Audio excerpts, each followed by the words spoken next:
Ofertando, você está aí se preparando, deu uma olhada já no programa, revisou o material e vamos agora trabalhar pontualmente ferramentas, recursos que o programa lhe oferece. Falando aí em específico do Word na sua versão 2013, quais são as ferramentas que ele vai lhe trazer? Começando pela aba Página Inicial. A aba Página Inicial, ela concentra as principais ferramentas de formatação do documento. Formatação de fonte, formatação de parágrafo. No contexto geral, se diz a ideia de formatação de texto. Claro que não são todas as ferramentas, mas as principais, aquelas que você utiliza com a maior frequência possível. E ainda você tem que observar e saber de cor quais são os 5 blocos dessa aba. Tem que saber? Sim, a maioria das bancas cobra a ideia, a localização da ferramenta, e dessa aba, principalmente, estes blocos você precisa saber quais são e o que eles trazem de ferramentas e qual o conjunto de ferramentas associadas a ele. Então você tem o bloco área de transferência, o bloco fonte, parágrafo, estilo e edição. São 5 blocos. Claro, você nota claramente aí a diferenciação entre fonte e parágrafo que deve ser compreendida. O que são formatações de fonte? São aquelas formatações sobre o caractere de texto. Tanto que lá no BR Office você vê que a nomenclatura é diferente. Agora, quando você fala em formatação de parágrafo, é a estrutura do parágrafo como um todo. Ela é a estrutura mínima. Não tem como você pegar lá no meio do parágrafo, a metade do parágrafo de um jeito e a outra metade do outro. Não. Se é formatação de parágrafo inteiro da mesma forma. Então é ali que ela vai começar a se organizar. Então dentro da primeira estrutura que nós temos é o bloco área de transferência. Primeiro passo do bloco área de transferência é entender a ideia da área de transferência. Cuidado, pois as provas tentam confundir você facilmente com a área de trabalho. A área de transferência é uma coisa, a área de trabalho dentro do Windows 7 é a estrutura base de funcionamento do programa. Dentro do Windows 8 ela virou apenas um aplicativo que mostra outros aplicativos, documentos e tudo mais que você tem ali em trabalho. Agora, a área de transferência é um espaço onde que você tem as informações que foram copiadas ou recortadas que estão aguardando para serem coladas. É isso que vai para a área de transferência. O sistema operacional tem uma área de transferência. Os editores de texto, planilha, apresentação, tem outra. Mas que em determinados momentos elas se conversam, elas trocam informações. Uma fica com a mesma informação que está na outra. Então ela tem essa integração. Primeiro botãozinho aí que você tem, e cuidado ainda, o botão colar. Note que ao passar o mouse sobre esse botão, vai aparecer uma sutil divisão dentro dele. Essa divisão ela oferece o quê? Justamente a indicação de que o botão da pranchetinha é diferente do botão onde está escrito colar. O colar ele tem uma flecha para baixo, e aí vai a dica básica. Toda opção, em qualquer programa, que tiver flecha para baixo ou para a direita, significa que vai trazer mais opções. Então, se a prova de ser o suficiente clicar aqui para colar alguma coisa? Não, no mínimo você tem que clicar em alguma coisa ali dentro. Então, é esse o detalhe que deve ser trabalhado. O colar vai colar, mas o quê? Só o texto, vai colar mantendo a formatação original, mesclando com a formatação do documento em edição. Então é isso que você vai ter de opções para fazer essa colagem. Muito cuidado com ela. Então você tem o colar aqui da prancheta que vai estar relacionado diretamente à tecla de atalho Ctrl V. Então esse cara é o Ctrl mais a letra V. O de baixo tem mais opções. O detalhe é que depois que você cola alguma coisa dentro do Word, se você não veio por aqui previamente, ou seja, eu vou colar, vou escolher aqui, depois que você colou, esqueceu. Putz, colei e esqueci. Você, quando olha lá o texto colado, vai notar que está lá o texto e no canto inferior direito vai aparecer um íconezinho com a prancheta e com a tecla Ctrl citada. Para que você clique ela e abra uma lista de opções. Que lista é esta? Justamente a lista de opções do colar. Para você colar lá só o texto, só a formatação. Então é possível mudar isso depois de ter colado? Sim.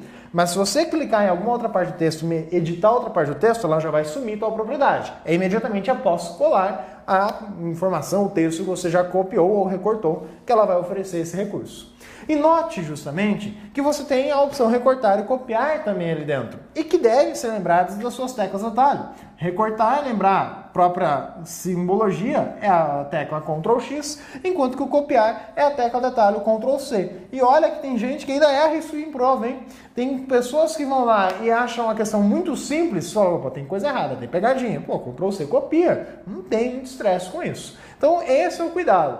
Agora nessa relação de copiar e recortar, note que a área de transferência ela tem um controle diferenciado. No Word, por exemplo, você tem uma área de transferência que oferece 24 posições. E essas posições, esta aba de transferência, ela é colocada como se fosse uma pilha. Como assim uma pilha? Conforme você vai copiando ou recortando, as informações vão sendo empilhadas. Como que eu vejo essa área de transferência? Em qualquer versão do Word. Você vai ali, 2007, 2010, visualizar essa área de transferência, assim como em 2013, você vai clicar nesse botãozinho aqui, uma flechinha que tem no canto inferior direito do bloco. Tanto que vai estar ali escrito área de transferência e aqui você tem a flecha. Ao clicar sobre ela, será aberta esta janela, que no caso é o painel para a própria área de transferência. Ele vai ficar localizado por padrão à esquerda da janela de edição. Aqui, conforme você vai recortando e colando, ele vai colocar lá, por exemplo, recortei um texto. Então eu recortei esse texto, ele ficou aqui. Aí eu fui lá depois, um tempo, copiei um outro texto que estava em outra parte do meu documento. Então eu copiei outro texto, um outro dado ali, basicamente. Ele vai na parte de cima, é uma pilha. Por que a ideia de pilha? Porque eu recortei esse, depois eu copiei esse. Se eu clicar em alguma parte do documento e eu usar a tecla de atalho Ctrl V, ou mesmo a opção colar diretamente, o que ele vai colar? A última coisa que eu copiei, o que está no topo da pilha. Beleza, essa é a regra padrão. Mas tem as exceções. Esta pilha, ela armazena 24 posições. Então, 24 itens que eu copiar e recortar aleatoriamente vão sendo empilhados. Se lá na frente eu quiser colar algo que eu copiei ou recortei anteriormente, eu não preciso copiar de novo. Está aqui na pilha. Basta voltar na pilha e clicar sobre ele. Basta clicar. Só o fato de clicar já vai colar no ponto de inserção, ou seja, onde está lá o trocinho piscando na tela. Então, simplesmente, ele vai colocar no ponto intermitente, no ponto de inserção, o que você clicou ali, que era o que havia sido copiado ou recortado. Mas, detalhe, se depois de ter feito essa ação, usar o Ctrl V, o que vai colar? Vai colar o que eu selecionei. Porque o fato de ter clicado, além de colar dentro do documento, vai deixar selecionada essa informação. Então, por padrão, seria o dado. Mas se eu cliquei no texto, ao usar o Ctrl V, vai ser o texto. Até que volte à estrutura padrão. Como é que volta à estrutura padrão? A partir do momento que você copia ou corta alguma outra informação, volta aquele funcionamento básico. A última coisa copiada, colada, vai no topo da pilha e é essa informação que vai estar sendo utilizada. Então é um recurso mais a nível de pegadinha, sacanear realmente na prova. Mas é a essência da área de transferência. Utilidade prática seria você pensar em recortar várias partes do texto para colar ela em ordens diferenciadas, tipo reorganizar o texto. Apesar de que o Office hoje ele oferece recursos muito mais práticos para essas finalidades. Mas é uma opção que você pode estar trabalhando. Enquanto que a área de transferência do Windows só tem uma posição. O bloco fonte. O que o bloco fonte oferece? O bloco fonte ele vai trabalhar com a ideia das propriedades de fonte. Mas perceba que essas propriedades de fonte, elas vão ter vinculações individuais. Ou seja, quando eu aplicar uma propriedade, é só uma. Se eu colocar outra, é outra. Então, se eu tiver que formatar um texto, por exemplo, formatar um trabalho de conclusão de curso, não tem uma série de normas acadêmicas para seguir? Tem. Você tem que colocar a fonte em tamanho tal, tem que colocar uma cor tal, tem que colocar um alinhamento, várias propriedades, não só de fonte, também de parágrafo. E às vezes você tem que toda hora, tem um título lá, vai a mesma propriedade, vai fonte calibre, tamanho 16, coloca ela em negrito, itálico e assim vai. Aí de novo, outro título, seleciona ele, cor da fonte, você está repetindo um trabalho várias vezes, para que isso? Então, junto com as propriedades de fonte, assim como de parágrafo, você vai contar com outro recurso, que também está presente dentro da estrutura da área de transferência. Que recurso é esse? O pincel de formatação. Tá, não é bem um pincel que você costuma conhecer, parece mais aquela brocha de pedreiro.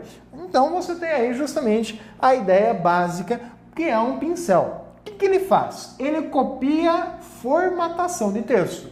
Lá dentro da estrutura do PowerPoint existe o pincel de animação. A ideia é mais ou menos a mesma, mas a função é diferente. Aqui também dentro do Word existe o pincel de bordas. Também a ideia é mais ou menos a mesma, mas para finalidades distintas. Qual que é o funcionamento do pincel de formatação? Imagine que você tenha um texto qualquer. E esse texto qualquer, ele foi formatado com várias formatações. Tipo, você selecionou esse texto e aplicou sobre ele negrito, itálico, sublinhado. Você aplicou lá tamanho de fonte 16, você colocou ele centralizado. Várias propriedades. E ainda colocou lá a cor da fonte vermelha.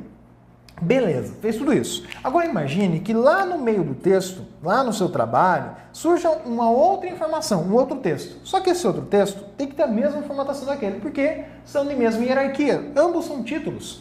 Você vai ficar lá, seleciona esse cara, negrito, itálico, sublinhado, fonte 16, vermelho, centralizado. Olha o trabalho que você tem. E ainda corre o risco de esquecer alguma coisa. O que você faz então? Você usa o pincel. Qual é a forma de uso? Duas básicas. Você, primeiro, tem que aplicar em algum momento a formatação do texto. Vamos considerar então que esse texto já está formatado tal qual eu preciso. Eu quero que o outro fique igual a ele. Então, o meu trabalho vai ser selecionar o texto com a formatação desejada e então clicar uma única vez no pincel. Você vai notar que o mouse ele vai ficar com uma carinha diferente. Ele vai ficar lá o ponteiro do mouse padrão de texto, mas com um pincelzinho desenhado à direita dele. E aí, ele está aguardando que você pinte a formatação. Então você simplesmente, após ter clicado no pincel, vai vir e vai selecionar o texto que você deseja que fique com a mesma formatação daquele primeiro. Então, pronto. Ao soltar a seleção, tipo, começou a selecionar, terminou de selecionar, automaticamente o seu mouse volta ao normal e aquele texto selecionado fica formatado igual ao que você selecionou previamente. Então é isso. Ah, mas e se tivesse outro texto lá embaixo? Vou ter que fazer de novo? Sim e não. Dá para fazer de novo, mesmo procedimento, mas ainda assim é passo cansativo. Você pode simplesmente mudar um passo.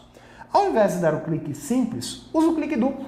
Então você seleciona o texto com a formatação desejada, usa o clique duplo sobre o pincel e aí você vai selecionar o primeiro texto. Terminou de selecionar o primeiro texto, o mouse vai continuar com o pincel desenhado, indicado ali. Ele não vai sumir. Ou seja, se você selecionar outro texto, esse outro texto também vai ficar com a mesma formatação do que foi selecionado previamente. Tá, mas eu terminei. Selecionei tudo que eu precisava. O que eu faço? Ou você clica de novo no pincel para desabilitar, ou você simplesmente vai apertar a tecla ESC, que ele vai ter esse cancelamento básico. Então é assim que você vai utilizar o pincel. Olha que facilita muito a sua vida, principalmente pensando em trabalhar com textos de grande extensão e com formatações que você precisa aí estar articulando. Então cuidado com isso. Já falando em específico agora do bloco fonte, você tem que ter um cuidado. Existe o bloco fonte que traz as principais ferramentas, mas não todas. Para acessar todas as ferramentas de fonte, você pode utilizar a tecla de atalho Ctrl D dentro do Word, que é para acessar a janela Propriedades de Fonte, ou no bloco fonte ali, você vai clicar naquele cantinho inferior direito, que justamente dá a ideia de expandir a ideia onde você vai oferecer justamente um recurso básico, que é a janela Propriedades de Fonte. Beleza. Aí vamos às propriedades do bloco, que ali são ilustradas, que são as mais comumente citadas. Depois você vai ter que dar uma olhadinha ali para poder ter uma maior completude das informações. O que você olha primeiramente? A indicação do tipo ou nome da fonte. Qual é a fonte padrão do Word 2013? A fonte Calibre. E o tamanho? 11. Se falar 12, opa, era mais fácil lembrar, mas felizmente é o tamanho 11, o tamanho padrão. Então, cuide muito com isso, propriedade padrão do editor. Você tem aí um botão que tem um Azão maiúsculo e com uma flecha para cima e um A maiúsculo também, só que um pouco menor com a flecha para baixo. Ambos estão associados ao tamanho da fonte, onde o Azão com flechinha para cima, opa, ele aumenta o tamanho da fonte, e para baixo diminui. Essas propriedades também podem ser manipuladas por meio de teclas de atalho. Para aumentar o tamanho da fonte, você pode utilizar a combinação Ctrl mais Shift e o maior. Então, Ctrl Shift maior aumenta. Cuidado, o maior é aquela tecla que tem o ponto embaixo dele. E o Ctrl Shift menor, que tem a vírgula, ele vai ser usado para diminuir o tamanho da fonte, claro, do texto previamente selecionado. Mas um cuidado peculiar é justamente na diferença entre essas duas propriedades de tamanho de fonte. Quando você pega o tamanho da fonte aqui pela alça de preenchimento da janela do tamanho de fonte, se eu selecionar um texto que tenha diferentes tamanhos, tipo, primeira linha está tudo com tamanho 12, segunda linha tudo tamanho 9, terceira linha tudo tamanho 16. Selecionei essas três linhas. Se eu vier aqui pela propriedade de tamanho de fonte, o número que eu colocar ali vai ficar as três linhas iguais. Agora, se eu usar a opção aumentar o tamanho da fonte, elas vão aumentar proporcionalmente. Então a primeira ela vai aumentar, opa, estava lá no tamanho 10, ela vai aumentar para o próximo. Ah, a outra estava no tamanho 9, vai aumentar para o próximo tamanho. Não vão ficar todas iguais, vai aumentar proporcionalmente. Então cuidado em relação ao uso destas duas ferramentas. Claro que tem as suas finalidades. E ainda, qual é a proporção que elas aumentam? ela vai aumentar de acordo com a lista que você tem aqui em cima. Então você nota, opa, de 11 vai para 12, aí depois depende da fonte já vai para 14, depois para 15. Então note que tem alguns números que não são sequenciais. Aí você olha lá 36, já vai para 72. Então ela acompanha aquela lista e não de um em um, como você imaginaria aí a princípio. Cuidado com esse detalhe. Na sequência você tem lá também o botão do azão e o do azinho. Detalhes. Note que esse botão, a flecha é intrínseca a ele, ou seja, não há uma divisão. Ao contrário, por exemplo, do botão sublinhado, onde que você tem uma divisão. O que isso implica? Que necessariamente ao clicar nessa opção, eu vou ter uma lista de opções. E que é esse botão do azão azinho? É um botão maiúsculas e minúsculas, que vai me trazer ali 5 opções, as quais você precisa saber decorar e salteado. Todas em maiúsculas, todas em minúsculas, iniciais do período, mas o que é um período? Aí você tem que lembrar lá das regras do português que o período é nada mais, nada menos do que a estrutura de uma frase somente? Não. De uma oração somente? Não. É até o ponto final. Isso é um período. Do início do texto até o ponto final é um período. Começou outra expressão, ponto final é outro período. Então você tem a ideia do que você utiliza por padrão. Inclusive deve ser aí indicado. É a forma padrão que o programa trabalha. Que é, quando você colocar o ponto, ele automaticamente não coloca a letra maiúscula. Por quê? Iniciou um outro período. Tem a opção todas as iniciais, e aí cuidado, pois palavras com 2 ou 3 letras também têm as suas iniciais aumentadas. E a opção inverter. A opção inverter depende do que estiver selecionado. Se eu selecionar, tipo, um texto que está assim, todas as iniciais maiúsculas, e usar a opção inverter, todas as iniciais vão ficar minúsculas, enquanto que as demais letras vão ficar maiúsculas. Então ele vai tomar como base o que for selecionado para ser manipulado. Cuidado com essas 5 opções. No Word também, você tem um detalhe. Você pode manipular essas letras maiúsculas e minúsculas por meio da combinação de teclas de atalho Shift mais F3. O cuidado é que depende do que você selecionar. Se eu selecionar um período, eu vou ter estas 4 primeiras opções. Porque eu selecionei um período, então ele vai entender a opção iniciais do período. Se eu selecionar algo menor do que um período, ele não vai me trazer a opção iniciais do período. Ele só vai trazer todas as iniciais, né, todas minúsculas e todas maiúsculas. O inverter não aparece nessa tecla detalhe. Então você seleciona o texto e aperta Shift F3. Ele vai colocar tudo maiúsculo. Apertou de novo, tudo minúsculo. Apertou de novo. Se for mais do que um período, ele vai trazer essa opção. Se não, ele já pula direto para a próxima. Apertou de novo, ele vai de novo para o início da lista. Então essa é a forma de manipular pelo Shift F3. Um recurso bacana, ajuda, principalmente aí quando você tem que fazer essa alteração com muita frequência. O teclado torna mais ágil trabalhar aí com as funções. Cuidado com a opção limpar formatação. Ela teve o seu ícone ligeiramente modificado. Aqui você tem uma borrachinha em tons de rosa, um pouquinho mais enfatizada, e só a letra A indicada. Enquanto que lá no 2010 você tinha um Azinho, um Bzinho dentro de um quadrado, e a borrachinha também na cor branca. Então é um tanto quanto difícil identificar o desenho. Aqui eles tentaram trazer algo mais significativo. Se fosse aquelas borrachinhas da Mercury, que fosse de um lado verde e outro vermelho, acho que para nós ficaria perfeito. Mas fizeram da forma como eles acharam mais conveniente. Então, cuidado com limpar formatação, pois o que é limpar a formatação? É aplicar o estilo de formatação normal. Ou seja, aplicar a formatação padrão, fonte calibre, tamanho 11, sem negrito, sem itálico e sem sublinhado. Então é essa a ideia de utilizar a limpar formatação. Cuidado, pois ela tem vinculação com os estilos de formatação. Quando você trabalha com um negrito, o que deve ser utilizado? O negrito simplesmente tem como tecla de atalho o quê? Bom, a primeira letra é N, então Ctrl mais a letra N vai ser a tecla para o negrito. Itálico, primeira letra I, então Ctrl mais a letra I vai gerar a opção do itálico. Enquanto que o sublinhado, ora, começa com S, então Ctrl mais a letra S é o sublinhado, mas e salvar? Salvar é Ctrl B de bola, cuidado. O simples fato do sublinhado ter essa divisão indica o quê? Que você tem que ter mais atenção. Se a prova falar, foi clicado o botão qual? E mostrar só assim, quer dizer que o clique foi sobre o S e ele simplesmente vai aplicar o sublinhado tal qual você teclar Ctrl S. Agora, se é a figura indicada para você na questão e não na figura de apoio, cuidado. Figura de apoio é quando ele traz a figura da janela, tudo mais com base na figura acima, responda as questões. Não. Quando ele falar, olha, foi clicado o botão tal, e se ele trouxer com a flecha, significa que o clique foi dado na flecha. Logo, é o suficiente clicar nesse botão para poder aplicar um sublinhado? Não, porque eu vou ter que escolher que tipo de sublinhado eu quero.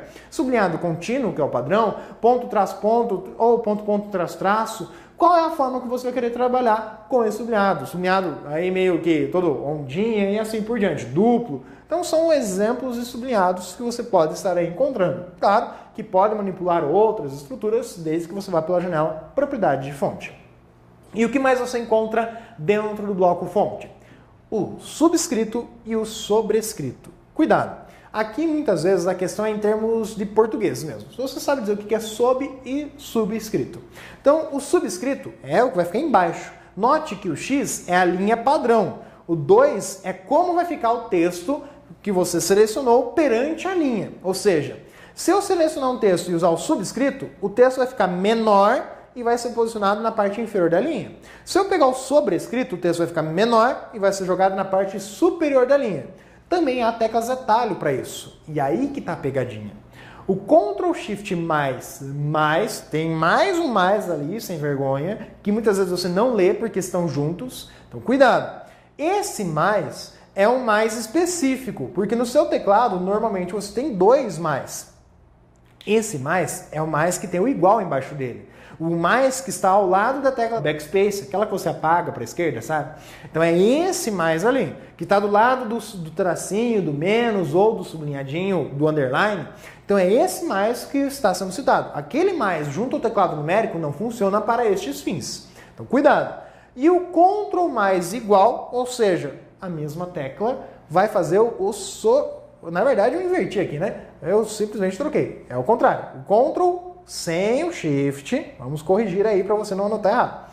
Ctrl sem o Shift e o igual é o sub. Eu inverti a sequência da figura, por isso ficamos aí logicamente inversos. E o Ctrl mais o Shift mais o mais aqui indicado é o sobrescrito. Literalmente a ideia, o mais está em cima, vai fazer o sobre, e o igual está embaixo, vai fazer o subscrito. Então, Ctrl mais igual. Mas percebeu a sacanagem? Eles podem colocar assim, Ctrl mais mais. Por que Ctrl mais mais? Porque para poder usar o mais de cima da tecla, obrigatoriamente eu tenho que usar o Shift. Então, é aceitável? Normalmente isso aparece em provas de múltipla escolha. Então, se eles colocarem lá Ctrl mais, é aceitável? Se não houver alternativa melhor, sim. Se houver, vai na outra, filho. Vai com certeza nisso, porque é pegadinha da prova. Infelizmente, eles fazem esses pormenores aí que atrapalham um pouco na interpretação. Então, muito cuidado com a ideia do sobrescrito e do subscrito. Efeitos de texto é um recurso novo, passou a surgir dentro de 2010. No 2013 ele é apenas melhorado. Ele é a mesma coisa que o Word Art. Esse é o detalhe. Quando você vai lá dentro da aba inserir e escolhe a opção Word Art, é o mesmo cara que está ali. Enquanto que quando você trabalha com a estrutura dele dentro da aba página inicial, no bloco fonte, você tem aquele azinho que parece um brilho azul ao redor dele. Então é a opção efeitos de texto. Necessariamente ao ser clicado, vai mostrar uma lista de opções. Esses são os efeitos de título. E aí que está um detalhe. Lembra que eu falei das questões de compatibilidade que existem? O que acontece? Se você pegar e usar este recurso, que foi criado a partir de 2010, num texto, salvar esse texto no formato docx, ao abrir no 2007, que não tem esse recurso, vai aparecer ele? Não. Então não tem uma compatibilidade plena, mesmo sendo o mesmo formato. O problema são as versões do programa e os recursos que elas oferecem. Então cuidado com efeitos de texto, pois ele tem essa característica básica de funcionamento. São efeitos do tipo sombra, relevo, fazer o texto parecer um botão. Então é isso que você encontra. Você tem ali a figura indicando algumas dessas propriedades do que você pode fazer com ele.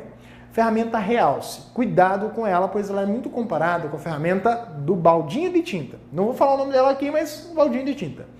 O Realce aplica uma cor ao fundo do texto selecionado. O balde de tinta aplica uma cor ao fundo do parágrafo selecionado. Olha a diferença. Então, se eu selecionar, tipo, uma palavra de um parágrafo que tem 10, é só aquela palavra que vai ter a cor que for indicada aqui. Então, cuidado com essa ferramenta. Tem a flechinha ali indicando justamente o quê? Para você escolher a cor. Que cor que você vai querer para esse fundo do texto selecionado. E também a opção cor da fonte, que é o azão, aí, com um quadrado embaixo. Normalmente é uma faixinha onde foi pintada justamente a cor na fonte com a qual você vai estar trabalhando. Então, muita atenção a esses detalhes, Por quê? Cor da fonte necessariamente vai abrir uma lista oferecendo cores. Observe nas figuras a sutil diferença. O realce tem meia dúzia de cores. Modo de dizer, tem mais, tem umas 15, 12, 15. A cor da fonte tem muito mais. Por quê? Pensa no realce justamente com a sua equiparação, que já apareceu exatamente com tal citação em prova. O realce é similar a uma caneta iluminadora. O que é uma caneta iluminadora? Fiquei sabendo na prova. Uma caneta marca-texto. Então, simplesmente a ideia é de que você tenha ali um marca-texto para poder destacar alguma referência, uma informação dentro do seu texto. Então, muito cuidado com essa ferramenta. Vamos a alguns exercícios para estipular melhor aí como eles cobram essas ferramentas aí citadas. No Word 2013, os botões são empregados respectivamente com o objetivo de aumentar fonte e aplicar subscrito, aumentar fonte e aplicar sobrescrito, reduzir fonte e aplicar sobrescrito, reduzir fonte e aplicar subscrito. O que ele traz para você nesta questão? Ele sugere dois botões onde que ele tem lá dois botões que você conhece. Ele traz o azão com flechinha para cima, ou seja, o botão referente à função aumentar o tamanho da fonte, e ele traz o X, cuidado, onde ele traz o 2? Ele traz o 2 na parte inferior. Então esse cara é o subscrito. Logo, a alternativa correta é a alternativa A. Próxima questão. Seja o texto a seguir digitado no aplicativo Word. Aplicativos para edição de textos. Aplicando-se a esse texto o efeito de fonte taxado, o resultado obtido será... Atenção a essa questão, por quê? Ele fala em uma funcionalidade básica. Que função é esta? Ele fala do efeito de texto taxado. Mas quem é este efeito de texto? O taxado, ele é o efeito de texto que é aplicado quando você aciona este botãozinho aqui, que é uma das propriedades de fonte que você tem ali no bloco fonte. Então o que esse cara faz? Simplesmente, eles não costumam colocar na prova o desenho. Eles apenas falam o que ele é, o nome dele. Por quê? Se eu mostrasse para você na prova a figura, olha, ao se clicar este botão, o que vai acontecer com o texto? O botão já é autoexplicativo. Ele já diz que o efeito taxado vai aplicar um risco meia altura da linha do texto selecionado. E é só isso. Aí que está o detalhe. Você tem que olhar o texto dado pela questão primeiramente. Ele sugere ali aplicativos e o resto do texto. Simplesmente, está em negrito? Não. Está em itálico? Não. Está sublinhado? Não. Tem algum outro efeito? Não. E aplicou apenas a opção taxado. Logo, o resultado vai ficar sublinhado? Não. Ele vai ficar sublinhado e itálico? Não. Ele vai ficar ali aplicado com a ideia simplesmente de um risco a meia altura da linha? Sim. A alternativa correta, portanto, a alternativa C. A alternativa D e E, note, ele transformou todas as letras em letras maiúsculas. E é isso que torna as alternativas erradas. Fora que a outra aqui embaixo, a E, tem até o sublinhado. Então, correta apenas a alternativa C. Próxima questão. Um usuário do Word 2013 editou um documento e identificou a necessidade de aumentar o tamanho da fonte de uma palavra do texto, visando dar-lhe maior destaque. Uma forma de realizar essa tarefa, estando a palavra selecionada, é clicar no seguinte botão. Ele traz para você este grupo de botões apresentados aí de acordo com as suas alternativas. Ele pede justamente aquela função que vai permitir você aumentar o tamanho da fonte. Bom, vamos identificar cada botão citado aí pela questão. O primeiro botão é o X e o 2 em cima, então é o sobrescrito. O segundo botão é o A, só que com a flechinha para baixo, ou seja, para diminuir o tamanho da fonte. O terceiro é o azão com a flechinha para cima, então é esse aqui o que nós buscávamos, o cara que aumenta o tamanho da fonte efetivamente. Na alternativa D, você tem ali o A com aquela borrachinha desenhada. Quem que é esse cara? Esse cara é o botão que vai permitir você limpar a formatação de um texto. E na sequência você tem ainda o azão-azinho com a flechinha embutida, que é justamente o botão para alterar lá a caixa do texto, ou seja, trabalhar com maiúsculas e minúsculas. Então, alternativa correta, alternativa C. Próxima questão. Considere os textos a seguir, enumerados de 1 a 4, editados no Word 2013. Os efeitos de ponte apresentados nos textos são: ele aborda para você essas 4 situações. Ele enumerou ali para você situação 1, situação 2, 3 e 4, onde ele quer saber sequencialmente o que foi aplicado em cada colocação. No primeiro caso, você tem um risco a meia altura da linha. Então significa que aqui foi aplicado o efeito de texto taxado. Beleza? Então já eliminou as alternativas que não constam essa como primeira opção. No item 2 e item 3, você tem um risco embaixo da linha. Então, nestes dois casos, você tem a aplicação do efeito sublinhado. Não é o estilo de texto sublinhado, assim também chamado. Lembre-se que o sublinhado ele pode ser sublinhado duplo, pode ser um sublinhado mais destacado, existe o pontilhado, existe o sublinhado ponto e traço intercalados. Então tem vários estilos sublinhados que são listados quando você simplesmente clica na flechinha ao lado do botão sublinhado. Na última situação, no caso, você tem simplesmente a ideia de dois riscos distribuídos na altura da linha.